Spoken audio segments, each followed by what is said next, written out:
Hey everyone, we finished our last HISHE of 2016, and I've now seen Rogue One twice, so I thought it's another good time to do a HISHE review. So what do you say? You want to talk some Rogue One?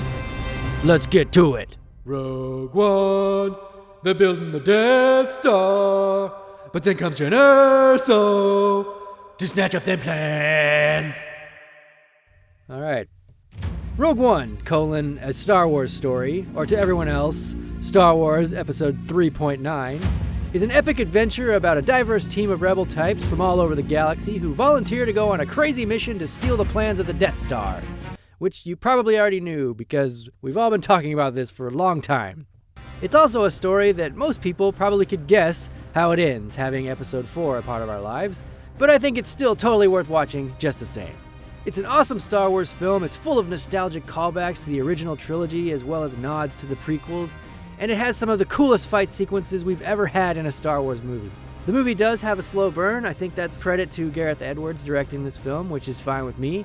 It moves kind of slow at the beginning, but it builds to an incredible finale, so to me, the movie was fantastic. The tone is a little darker, sorry younglings, but I think that's important for this story. This movie is after Revenge of the Sith and before A New Hope after all, so I thought the tone was very appropriate. I really enjoyed the movie, so I would say go check it out if you haven't yet. So now that I've kissed this movie's butt a whole bunch, let's talk spoilers. Spoiler warning! Big spoilers, yes! I can't believe Galen Erso turned out to be Luke Skywalker's real dad. I'm kidding. That's at least I'm pretty sure that's not true. We don't know. But still, spoilers ahead, people. What did you think about the cast? I liked them. Next question. Oh, you want details. Okay. I thought the cast was cool. I liked that it's like, they're not Jedi, they're just like you and me. I really like Jyn Erso's character. I like the story about her father. She's living her life thinking her father joined the Empire willingly, so she's got a seriously troubled past. I thought Krennic was an excellent villain. He's like everything you want from the Empire. I loved K2SO as the sarcastic droid. He has so many great lines. He's like C-3PO's snarky brother that can actually fight. He's great. I didn't like Cassian so much the first time through. But after my second viewing, I was like, dude, Cassian's kind of dope. Him and Jyn need to hook up already. Seriously, there's not much time. They need to hurry up. Another character that didn't work for me the first time was the pilot Bodhi. But again, after the second viewing, I was like, Bodhi, you're all right, man.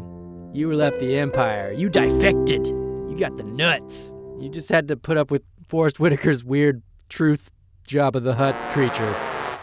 Who was your favorite? My favorite character is hands down Chirrut, for obvious reasons. Everything he does is awesome, and I totally think we need a mini-series of him and Baze walking around Jeddah having adventures, kung fu. I thought everyone felt like they fit into this universe very well. I would have liked to have gotten to know all of them a little more, but I don't think that was ever the purpose of this movie, which I'll go into more later. What did you think about CG Tarkin?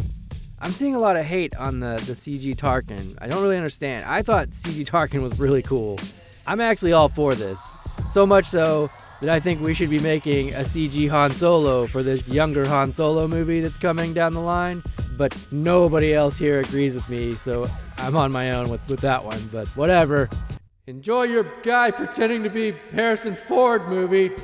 Anyway, although there's still something kind of robotic about him, I just love how far digital effects have come, and that really excites me. Tarkin's not perfect. He still feels a little robotic. You can really tell it with the digital Leia later in the movie, but I still love that they are trying to keep the characters true to the timeline instead of replacing them with some lookalikes. What about that Darth Vader scene, though? I'm going to say something that I think nobody will agree with, and that is I actually feel like Darth Vader wasn't needed in this movie. What?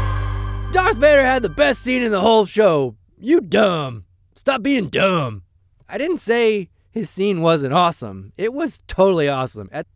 The second scene is incredible. The first scene I thought was kind of weird and very out of place. He's just hanging out on Mustafar for some reason, because that's important. But he's not in the rest of the story. But then he comes out at the very end like, I believe This saga is supposed to be about me? And then he just whoops everyone's butt, and it's incredible, and everybody's like, yeah! It was so awesome, and probably most people's favorite part of the movie. I just wish his presence was more crucial to the Empire's story of Rogue One, as the trailers led me to believe might happen, which is my other beef with this movie. What's the deal, trailers?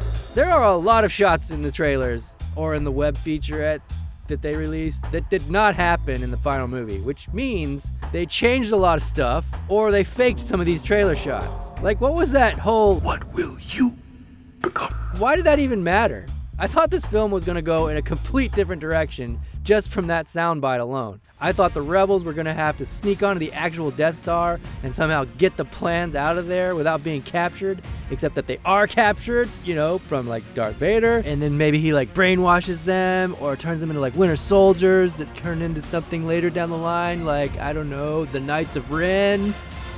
We kind of went off the rails on the predictions with this one, I think. Jyn Erso's gonna be Rey's mom, I know it. Meanwhile, Rogue One's just like, nope, we're changing all that.